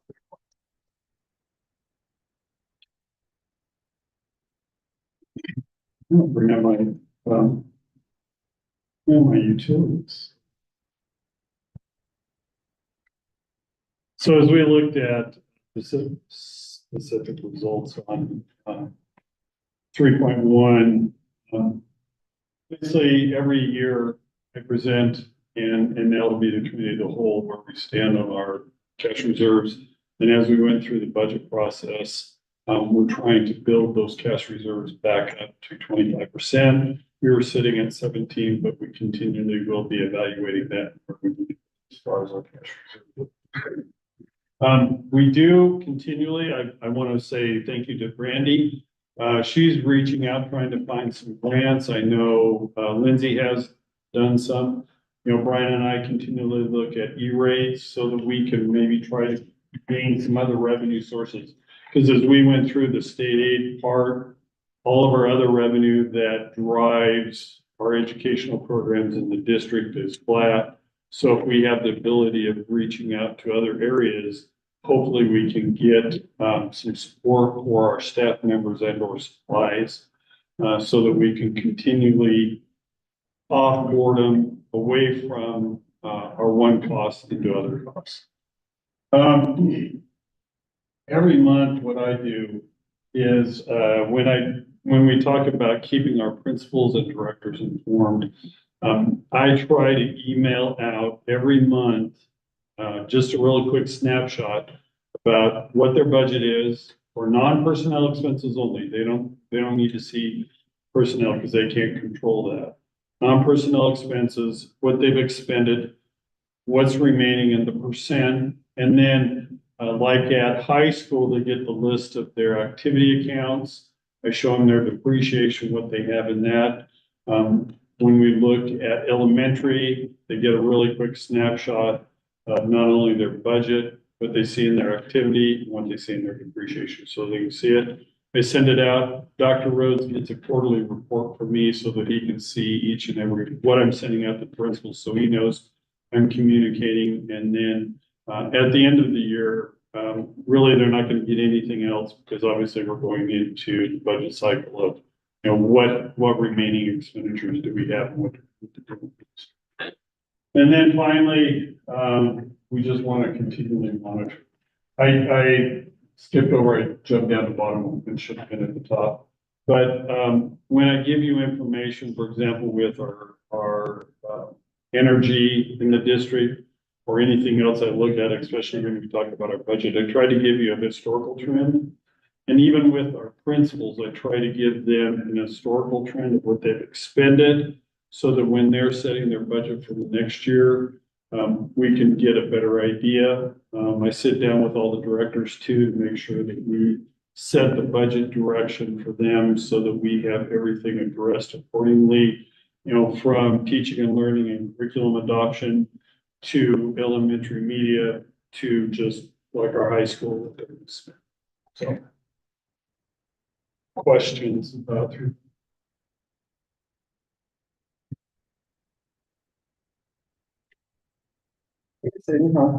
Sorry. So with the building, what is the mentality as far as the budget? Is it, if you don't spend it all, then you're not gonna get as much next year? Or is there like any kind of incentive to help them want to save money, or what? I can say for the most part, most of our. And so that, but they know that I will take the remaining money that they have in their budget, move it into their depreciation so they can save it up. So for example, like at Madison, Robin's been very conservative compared to some of the other principals.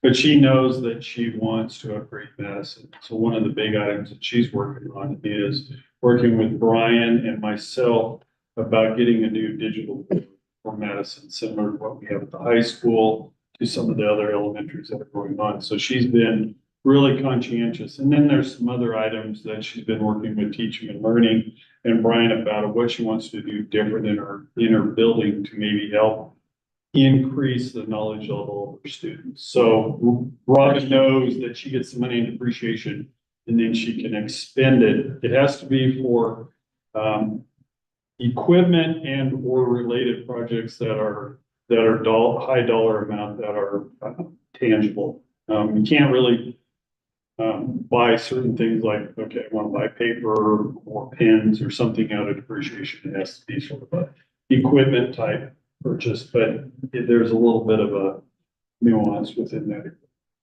So all of them know that that moves over there.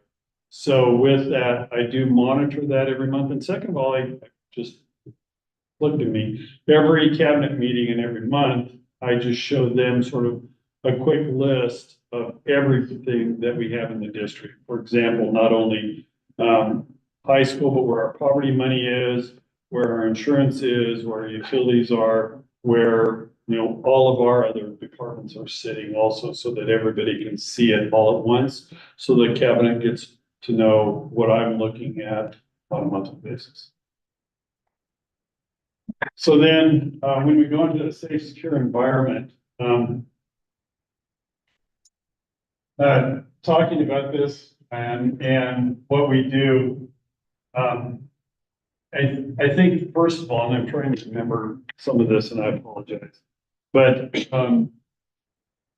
you know, as we talk about the long range plans of our facilities, you know, what are we doing to ensure that we're utilizing them at the maximum potential? And I know as Kevin, people, as well as what we're doing with our students, we're making sure we have the right number of staff in there. How much can we put in a building? As well as, for example, now we're trying to consolidate all of our preschools so that we can ensure that we're saving money in some capacity that way, so that we're utilizing our resources the best we can. So we're always addressing the number of students at grade to ensure that we have the maximum building capacity that we can. We also, when we look at the amount of budget that we have and how much we're allocating, as I went through there, we allocate our budget according to the number of students. But then also I look at that on the monthly report that we have with our cabinet about how much costs they have left and how much money they're putting in depreciation, so that they can know that are we effectively using our operations accordingly. And then, you know, Lori and I are always monitoring other items that can be controlled too. I know Dr. Rhodes and Lindsay meet with our early childhood staff, make sure that we are collaborating across the district and making sure that we're meeting their needs, but they're understanding our direction in regards to where our students need to be coming into kindergarten. Working with Randy and Jay and our safety committee, Jay put together a very extensive emergency operation plan for all of our buildings, so that we can make sure that all of our students are safe and secure. Along with that, as you saw with Brian, how much cameras we have, as well as swiping into the buildings. And I'm going to say this at McKinley, Stephanie over at Sodexo all of a sudden noticed that she would always bar down the door at Sodexo because there was no way of controlling people coming in. And she said, if I have a mad parent coming in, they could actually go all the way through McKinley with that. So we've actually evaluated, you know, various access points and said, oh, okay, we're going to secure this door, swipe card, and then people have to knock it in, no different than we do at any other place. And so with that, with Jay, with Randy, with everybody else, we always continually evaluating what our safety and security is, as well as Jay has been upgrading all of our radios across the district to make sure everybody can communicate no matter where they are in the district. Obviously, we already talked about our environmental impact when I talked about it. We always work with our healthcare providers. I know Sheila with our ER, with Blue Cross Blue Shield and our wellness program, she's always putting stuff out to make sure that our staff understands the direction of keeping themselves healthy. Because if we have a healthy staff, yes, we can control our costs as best we can, but because that's, we may not have a whole lot, but at least if anything, it sends a message to Blue Cross Blue Shield. We're keeping that under control. And then obviously we always meet on a monthly basis to address any safety and security issues that we have in our buildings. Or if there's a situation that comes up, I have money set aside in safety and security so that we can always make sure that we have money ready to go in case we see a need where a camera has to be. I know Lindsay and Dr. Rhodes were walking around Osgood, and because that building is going to be sort of vacant a little bit, that there's a concern about a blind spot, and we'll put another camera there. So we're always evaluating safety and security across the district, whether we're meeting or whether we see something in the building. Questions? And they'll be, well, on all three of these strategies, we will continue to add evidence through the end of the, I mean, we're done with students and teachers are on summer mode, but we're not done with school years. So for instance, once we get the Jefferson office completed, that's a big piece of evidence on, you know, safe and secure buildings and safe and healthy buildings. So there'll be bits and pieces that we'll add into the evidence piece. And once we're finished with this at night, this will go live on the website, and then I'll also have this presentation, the weekly update as well for you to peruse through. But strategic budget work, so you're always having to, so. Okay, Mr. Peterson, 3.3. All right, this is for providing internal and external communications from this administration to teachers and from school to parents to have a way for them to communicate back to us. So the 4 bulleted points were to communicate and share district approved platforms with administrators and staff, to provide ongoing training and support for administrators and staff, to share information on district-wide issues through internal and external media outlets. And the 4th one is to create a system to encourage two-way communication between North Platte Public Schools and our stakeholders. And for the evidence that we have for each of those, the first one we have is during our ADCO meetings, we're able to update our principals on the platforms that we're using and with any other technical items that need to be delivered. On professional learning community days and workshops, especially at the beginning of the school years, we have teachers and we had administrative assistants and administrators learn how to use our ThrillShare software for updating the webpage and how to update social media and those type of things. And also we had trainings for people to learn how to use the Rooms platform for that.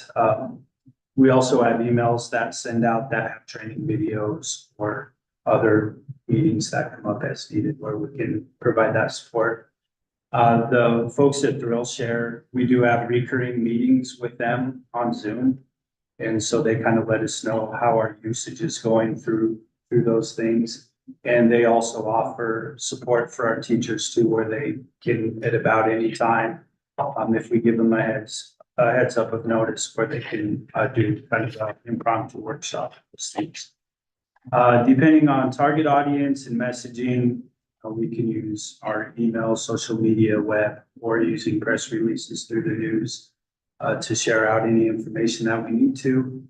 And then again on here, especially when talking about two-way communications, the Rooms platform allows us to have teachers share out information with the parents, and parents can also respond back and ask questions, and those kind of things also. Questions on 3.3 or comments? So just checking, because I know one of the reasons I switched to Rooms was just that the communication is going to be easier to monitor. Is that's been working out well? Yeah, it seems to be. I do have some numbers on here. So these were some numbers they gave us later in the 3rd quarter, but just for utilization from our district for this being our first year, we had 8,964 announcements. There were 26,678 messages, and 76% of our staff are active with it, and 86% of our families are using it, which they said was good for a district our size, and especially being our first year. It's really, Yeah, that is good. very good. Okay. Anybody else? No, but with the Rooms thing, I think it would be good for us board to communicate with, not that we really need to communicate with Rooms, but so we can see how it works. Like as a parent, you can probably see how it works and what it looks like. I have no idea because it's a new thing. And I do know how. Demonstration. Yeah, not like a, Yeah. I don't really want to talk to y'all. I'm just saying, like. You don't want us to create a Board of Education. Right.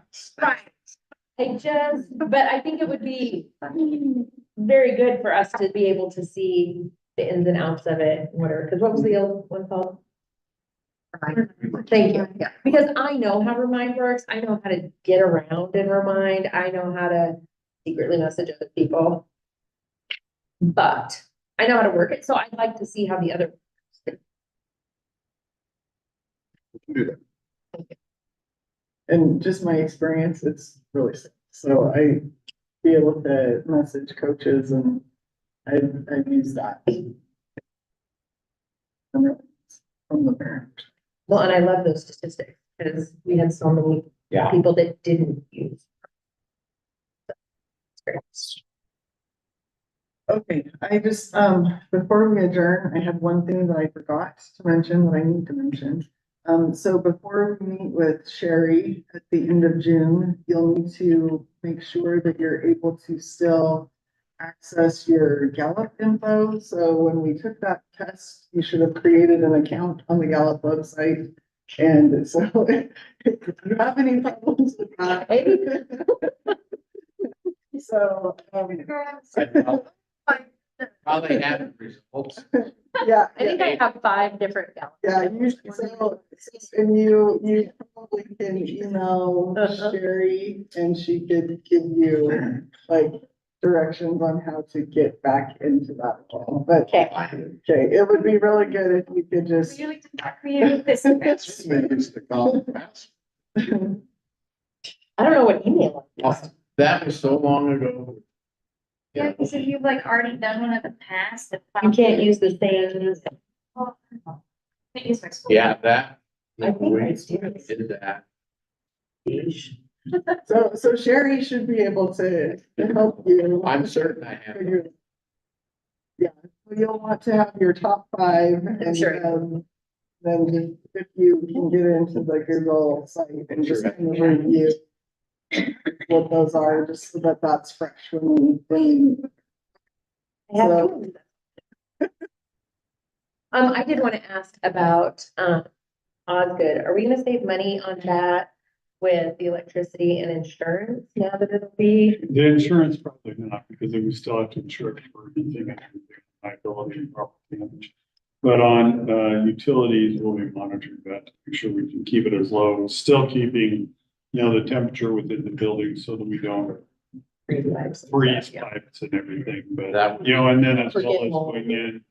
going in there and making sure toilets are flushed and everything else, that's still operable. I was hoping with that kid's life. It would be a Yeah. little Yeah. better.